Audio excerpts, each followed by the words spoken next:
అందరికి నమస్కారం. ఎక్కడ స్త్రీలను పూజిస్తారో అక్కడ దేవతలు సంచరిస్తూ ఉంటారు. ఎక్కడ స్త్రీలను పూజించరో గౌరవించరో అక్కడ జరిగే సత్కర్మలకు విలువ ఉండదు అంటోంది మన సంస్కృతి. అలాంటిది మన దేశంలో, ముఖ్యంగా మన రాష్ట్రంలో మహిళలకు రక్షణ లేదు. సరే, కనీసం గౌరవం కూడా దక్కట్లేదు. ఈ రోజున నలుగురికి మంచి చెప్పాల్సిన పరిస్థితుల్లో ఉండి కూడా ప్రజా ప్రతినిధులు మహిళలకి కనీస గౌరవం ఇవ్వకుండా మాట్లాడుతున్నారు. ఆవు చేలో మేస్తే దూడ గట్టున మేస్తుందా అన్న చందాన నాయకుడు ఎలా మహిళల్ని అగౌరవపరుస్తూ మాట్లాడుతున్నారో ఆ నాయకుడి మనుషులు కూడా అలాగే ప్రవర్తిస్తున్నారు, అలాగే మాట్లాడుతున్నారు. కారు షెడ్డులో ఉండాలి, ఆడది వంటింట్లో ఉండాలి అంటారు ఒకళ్ళు.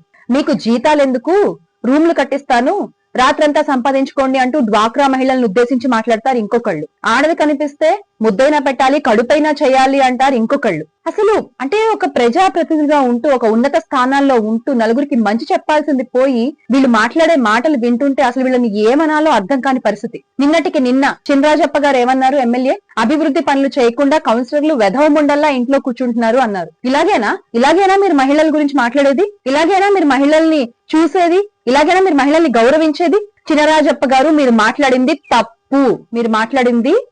మీరు మాట్లాడిన ఈ మాటల్ని వెనక్కి తీసుకుని బహిరంగంగా మహిళలందరికీ క్షమాపణలు చెప్పాలని మేము డిమాండ్ చేస్తున్నాం. మీరు ఇలాగే గనక కొనసాగితే రాబో రోజుల్లో మహిళల ఆగ్రహానికి గురికాక తప్పదు అని హెచ్చరిస్తున్నాం. దయచేసి గమనించగలరు.